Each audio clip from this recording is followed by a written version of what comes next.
qué no vas a ir? Bien, seguimos en Observadores, como les adelantábamos, está aquí en el estudio de Somos Gualeguaychú, Jorge Temporetti. ¿Qué tal? Buenas noches. Buenas noches, ¿cómo estás? Muchas gracias por Jorge es el presidente de la filial Delta de Federación Agraria. La situación de los productores es lo que nos importa y que queríamos poner sobre esta mesa este jueves, por eso es que lo hemos convocado. Bueno, ¿desde cuándo que viene siendo complicada al menos la situación allí en el Delta entrerriano? Mira, nosotros vivimos en una región donde sabemos que las inundaciones son algo que se producen con cierta frecuencia. Eso es, digamos, un condicionante que conocemos todos los que ocupamos algún espacio del Delta del Paraná. Por lo tanto, eso, sin inundaciones no existiría Delta del Paraná, ¿no? Todo lo que es Delta del Paraná es sedimento aluvional del río Paraná. Eso es lo primero que hay que plantear, porque si no parece que fuéramos gente rara que va y se pone en un lugar que se inunda. Tiene virtudes muy interesantes como tener abundancia de agua dulce y bueno, también esa abundancia de agua, esa humedad atempera, por ejemplo, las heladas que en tierra firme causan, cuando son importantes, daños severos, ¿no es cierto? La situación, el problema que hay es que los tiempos van cambiando y todo requiere nuevos exigencias. Por ejemplo, ¿qué es lo que estamos planteando nosotros ahora?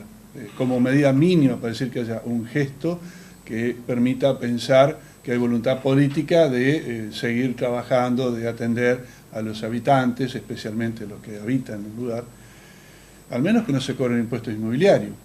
Hace 40 o 50 años atrás eso no hubiese sido ninguna reivindicación, pero con la presión impositiva que hay en la provincia de Entre Ríos, eso es un problema muy grave. Hasta ahora, en ese tema tan mínimo, no hay más que una prórroga que vaya a saber en qué condiciones se produce. Pasa lo mismo con los impuestos nacionales, ¿no? Hay un montón de exigencias, de control, que evidentemente cumplimentarlas en estas condiciones es realmente, digamos, o sea, es muy difícil expresar qué puede sentir una persona que está tratando de salvar sus pilchas, que tenga que ir a llenar papeles o a pedir, claro, mendigar prácticamente que se... No, y al productor que no puede producir, que le llegue el impuesto. Exacto, ¿cómo va a pagar?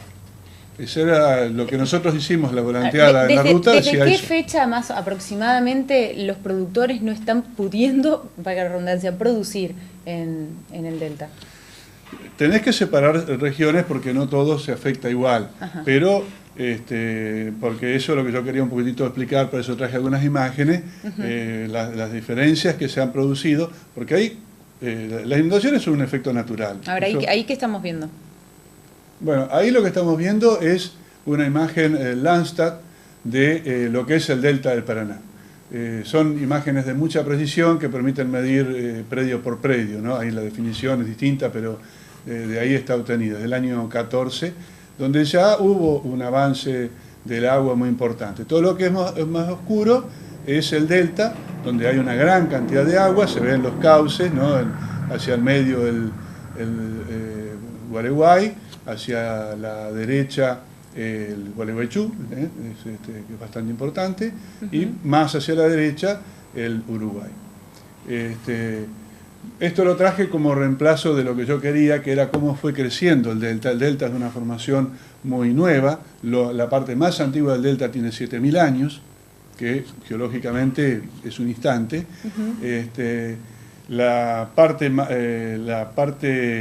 El delta se forma en una zona que fue ocupada por el mar, eso es bastante conocido. Se estima que en aquella época, hace 10.000 años atrás, hubo en la región que hoy ocupa el Delta del Paraná alrededor de 5 metros más de nivel del mar. Por eso se han encontrado hasta restos de ballenas en Gualeguay, etc. Bien.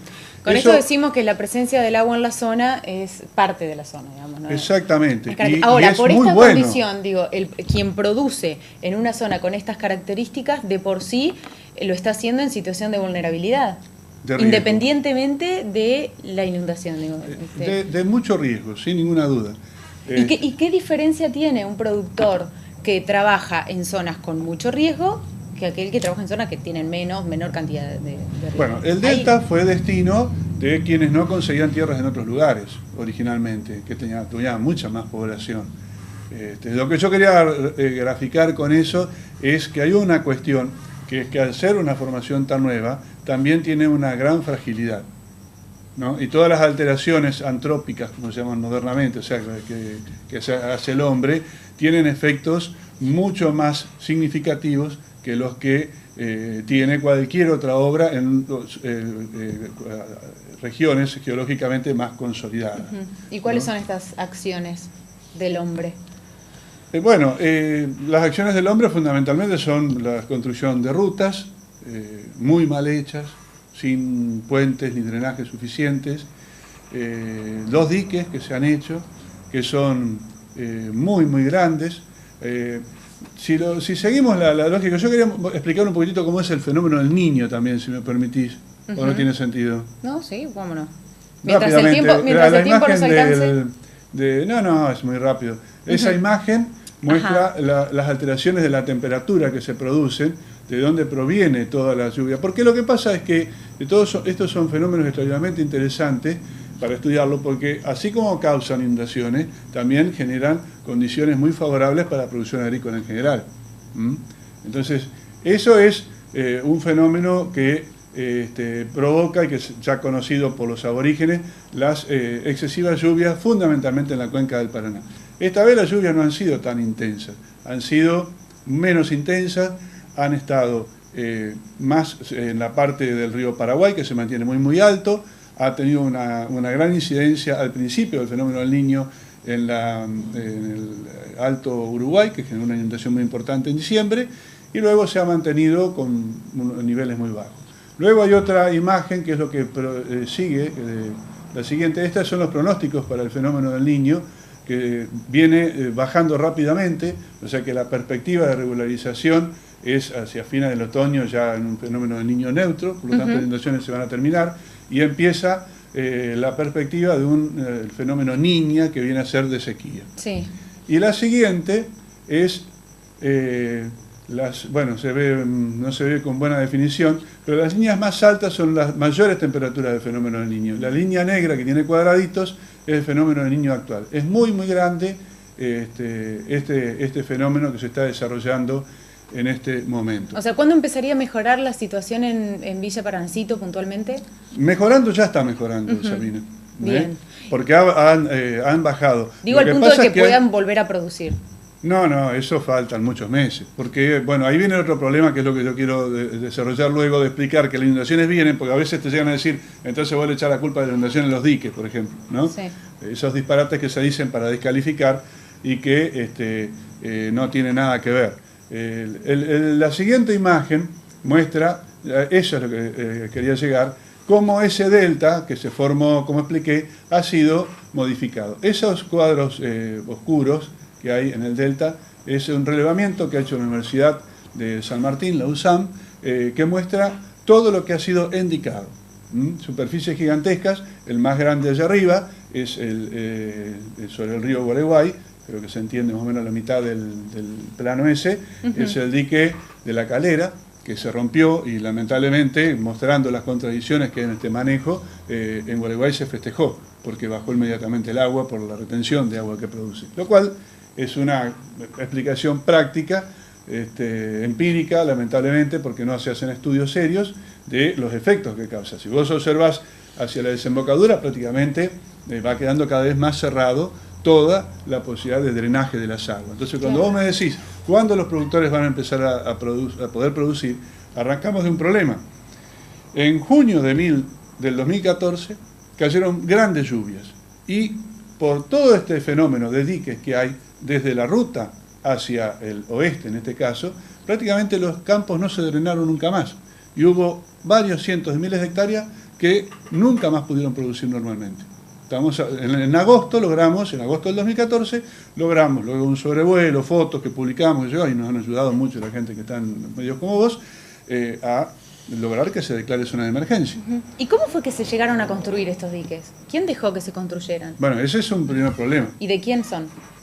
Mirá, es parte de un negocio inmobiliario. Así como en un periodo inicial, gente como mi abuelo, llegó a la isla a comprar tierras baratas, porque eran muy baratas, al no haber accedido en tierras en otro lado, hoy se compran superficies importantes que no existen en el resto del mundo por la superficies de 3.000 hectáreas, 5.000 hectáreas, 40.000 hectáreas, 50.000 hectáreas, como hay en la Lechiguana. No existe en otro lugar del mundo a 150 kilómetros, a 100 kilómetros de una ciudad como Buenos Aires. Eso es totalmente nuestro. Pero luego, esta gente hace un fabuloso negocio inmobiliario porque la compra muy barata y la indica. Con una mezquindad. No estoy en contra de los diques, al contrario. Los diques hay que hacerlos, los cerros hay que hacerlos, las comunicaciones hay que tenerlas, pero hay que hacerlas de manera de respetar el orden de la naturaleza. Si el dique que se hace, como estaba mostrando esa imagen, cubre, como ocurre en un caso que han sacado ahora, 19 kilómetros, un solo dique para... Ahí volvemos a la imagen. 19 para indicar 1.900 hectáreas, estamos hablando con esas superficies, el delta en total se estima que tiene una superficie de 1.700.000 hectáreas. Y están indicadas actualmente, en los últimos relevamientos, de ver un poco más, 250.000. A eso hay que agregarle los caminos que no tienen puentes, que les han hecho tubos. Es una forma que cuando viene un evento de este tipo, inexorablemente va a causar un desastre. Por lo tanto, es muy difícil establecer cuándo se va a volver a producir normalmente si no se toman medidas para abrir los cauces que se han cerrado con caminos y diques que impiden que el agua salga. Bueno, ¿qué ha pasado con la dirigencia política? Bueno, si te digo lo que ha pasado últimamente, hace 3 meses que estamos llenando planillas para que salga algún subsidio, algún aporte. Hemos colaborado permanentemente, aunque la gente tiene muy poca confianza, desde la filial nuestra, desde la cooperativa de productores, después se incorporó las municipalidades que están en el departamento para hacer los certificados de emergencia. Pero lamentablemente es un trámite que no tiene ningún objeto. Últimamente ha ido el señor ministro Frigerio y luego fueron diputados provinciales y nacionales a informar que iban a pedir una ley de desastre para que salgan algunos recursos. Hace 3 meses, y bueno, nosotros estamos planteando este problema. Empezó de esta inundación importante, empezó a conocerse ya en marzo del año pasado. Porque es un sistema de predicción, lo único que hay en Argentina, es un sistema de predicción muy interesante, con profesionales realmente competentes, que son el Instituto Nacional del Agua, entre otros Juan Borús, que es uno de los que me provee algunas de estas cosas para poder plantear. Y es todo lo que hay. Luego no se toman medidas. Y Argentina es uno de los países del mundo con mayor riesgo de catástrofes por inundación. Gualeguaychú tiene una experiencia directa por eso. La mayor inundación de Gualeguaychú fue en el año 78, ¿no?, por lluvias en el cauce de Gualeguaychú.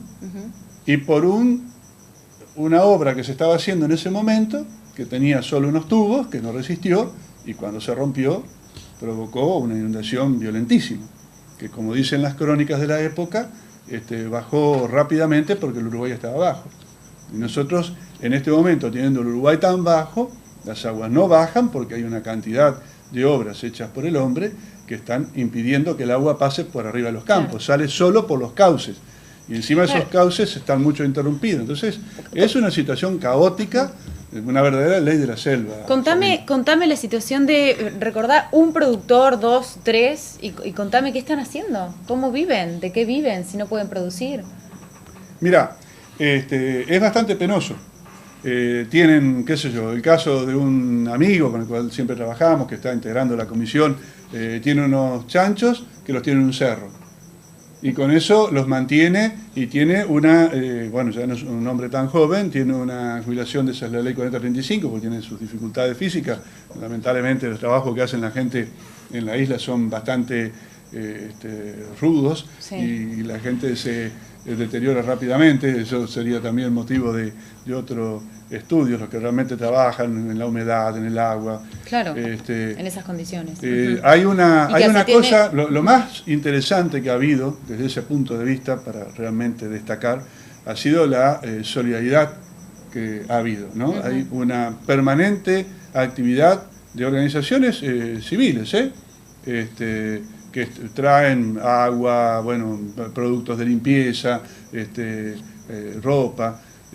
Realmente, en ese sentido, lo que más se ha destacado como respuesta en este momento ha sido una extraordinaria respuesta de distintos sectores, de distintos lugares, solidaria, para arrimar cosas, que también es parte de lo que aporta para esa subsistencia.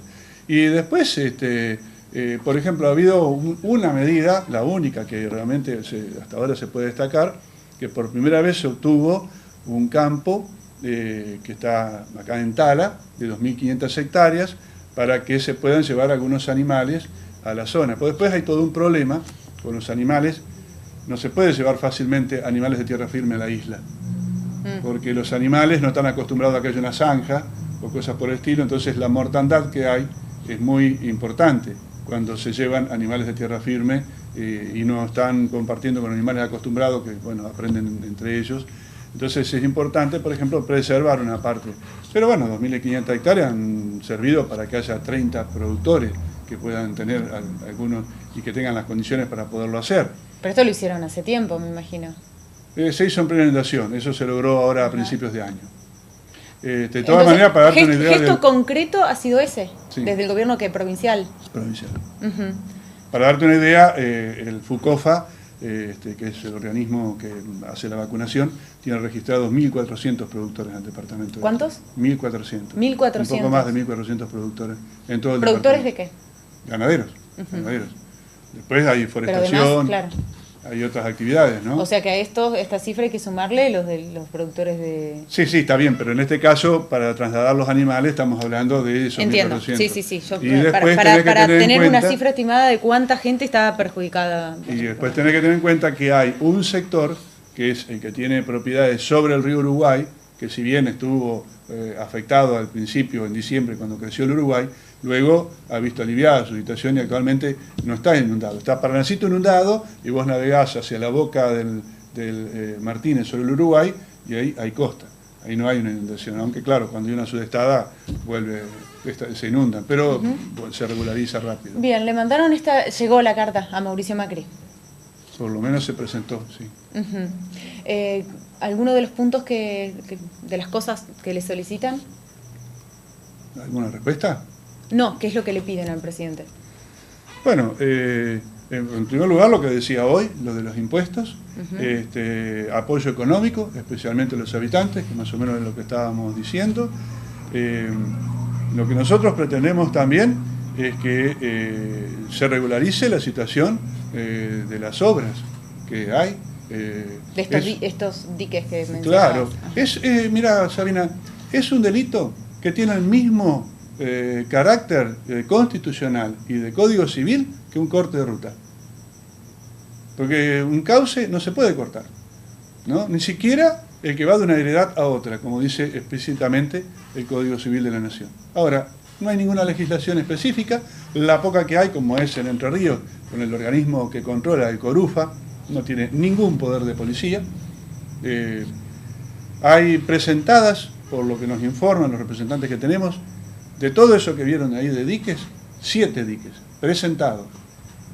Aprobados no hay ninguno. Y hay barrios privados.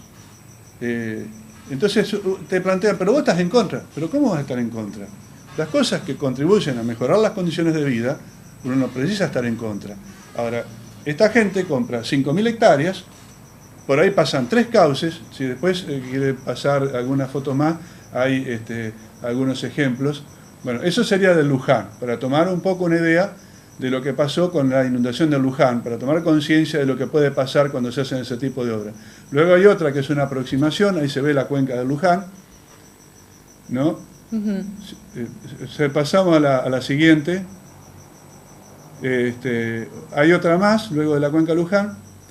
Ahí hay un barrio, ese barrio está ocupando el valle de inundación de la cuenca de Luján. Aguas arriba, que sería abajo en el televisor, está la ciudad de Luján. Y luego la siguiente imagen es de hace 10 años. Así era antes y no había inundaciones. Claro. El valle de inundación no estaba ocupado por un barrio que se hizo ahí, haciendo un fenomenal negocio inmobiliario, pues esas tierras se compran por una bicoca y se lo transforma, sin medir las consecuencias. Estamos hablando de la provincia de Buenos Aires y de una zona con la población que tiene Luján. Luego hay un par de fotos más para ver, para graficar un poquitito de esto que estamos hablando. Ahí está. Ese es uno de esos diques que estamos hablando. El cauce que se ve en la parte superior de la pantalla es el río Paranacito. Ese es un indicamiento. A simple vista se observa que hay algunos cauces. Esa es una foto, no me maté, agarré el Google Earth y hice unas aproximaciones. Pero digamos, está claro, está bien, bastante gráfico. Cualquiera puede hacerlo, pero no cualquiera puede entenderlo. Es como toda investigación, es cuestión de ponerse a mirar un poco. Abajo ves un camino que ya causaba un efecto pernicioso para el desplazamiento del agua, y la siguiente imagen, ahí tenés cómo era el predio antes. Fíjate los cauces que han cerrado. Eso es una conducta criminal. Ahora, ¿eso qué quiere decir? ¿Que uno está contra los diques? De ninguna manera. Lo que quiere decir es que los diques hay que hacerlos respetando las leyes de la naturaleza. Entonces, si compraste 5.000 hectáreas, hacete 2 fenomenales diques de lo que dé, con las distancias adecuadas para no ocupar la totalidad del valle de inundación. Garantizate seguir produciendo cuando viene un fenómeno de esto, porque cuando el agua está normal vas a poder producir y no perjudiques a todos los vecinos que están aguas arriba. Eso es una conducta criminal. Si alguien corta una ruta, la gente se molesta, claro, por la ruta transita mucha gente.